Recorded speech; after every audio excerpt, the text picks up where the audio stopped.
ಅದಕ್ಕೆ ಮದುವೆಗೆ ಬಂದ್ಬಿಟ್ಟು ಈ ತರ ಅವಾಂತರಗಳು ಮಾಡೋದು ಸರಿ ಇಲ್ಲ. ದಯವಿಟ್ಟು ಇಲ್ಲಿಂದ ಹೊರಟೋಗ್ಬಿಡಪ್ಪ.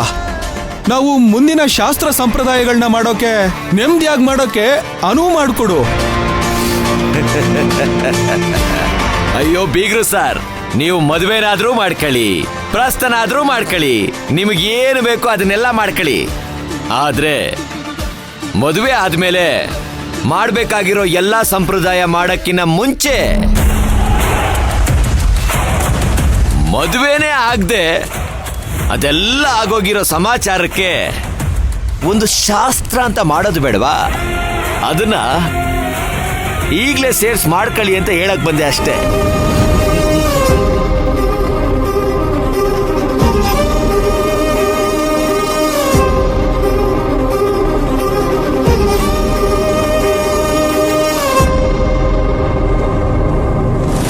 ಅಪ್ಪಯ್ಯ, ಕಂಡ್ಕೊಂಡವ್ರ ಜೊತೆ ನೀವ್ಯಾಕೆ ಮಾತಾಡ್ತೀರಾ? ಈ ಕಿರಿ ಕೃಷ್ಣನ್ ಜೊತೆ ಹೇಗ್ ಮಾತಾಡ್ಬೇಕು ಅಂತ ನನಗೆ ಚೆನ್ನಾಗಿ ಗೊತ್ತಿದೆ. ಲೇ, ಯಾಕೆ ನೆನ್ನೆ ಕೊಟ್ಟಿ ಸಾಕಾಗಿಲ್ವಾ? ಇನ್ನು ಬೇಕಾ? ಲೇ ನೀರ್ಗಂಟಿ, ಏಲ್ಲ ಇಂಥ ಚಿಲ್ರೆ ಪಲ್ರೆಗಳೆಲ್ಲ ಮಾತೆತ್ರ ಉರ್ಕೊಂತಾರೆ, ಏಲ್ಲ ಇದು? ಅಪ್ಪ ಸಿದ್ದು, ಇರ್ಲಿ, ನೆನ್ನೆ ಓಡಿಸ್ಕೊಂಡು ಹೋಗಿದ್ದು ನಾನೇ ನಿಜ. ಆದ್ರೆ ನಾನು ಹೇಳೋ ವಿಷಯ ಕೇಳಿದ್ರೆ ನಿನ್ನ ಇಡೀ ಕುಟುಂಬದ ಮರ್ಯಾದೆ ಬೀದಿ ಪಾಲಾಗತ್ತೆ. ನಾನು ಹೇಳೋವರೆಗೂ ನೀನು ಹಮ್ಮಿಕೊಂಡಿರಪ್ಪ.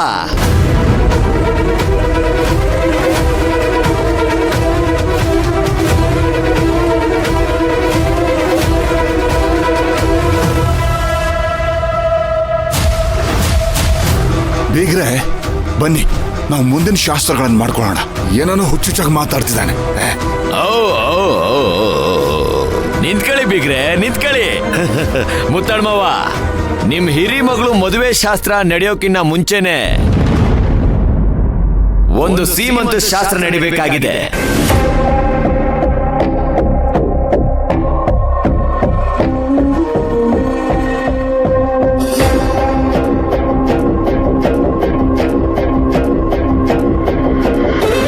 ಮದುವೆ ಜೊತೆನೆ ಆ ಶಾಸ್ತ್ರನು ನಡೆದು ಬಿಟ್ರೆ ಖರ್ಚು ಕಡಿಮೆ ಆಗತ್ತೆ ಅಂತ ಹೇಳಕ್ ಬಂದೆ.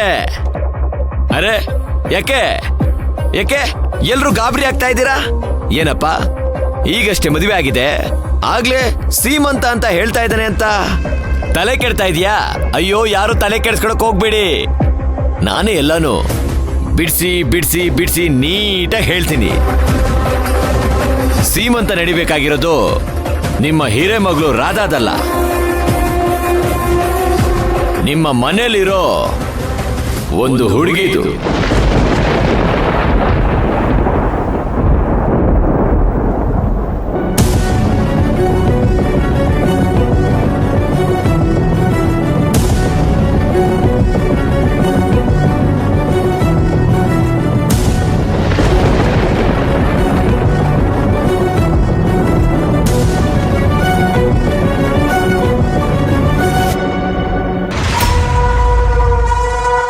ಅರೆ ಯಾಕ್ರಪ್ಪ, ಯಾಕೆ?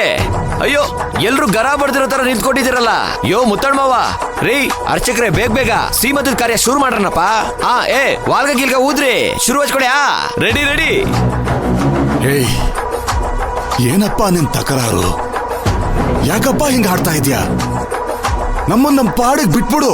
ಏಯ್, ಹೋಗಯ್ಯ ಆಚೆಗೆ. ಅಯ್ಯೋ ಮಾವಯ್ಯ, ನೀವೇನು ಬೇಕಾದ್ರೂ ಮಾಡ್ಕೊಳ್ಳಿ, ನಂದೇನು ಅಭ್ಯಂತರ ಇಲ್ಲ. ಬೇಕಿದ್ರೆ 2 ಓದ್ ಆಚೆ ಓಡಿಸ್ರಿ. ಆದ್ರೆ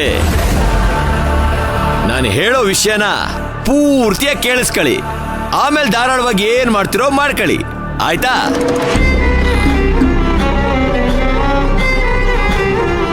ನಿಮ್ಮ ಕಿರಿ ಮಗಳು ಸಿಟಿಗೆ ಹೋಗಿ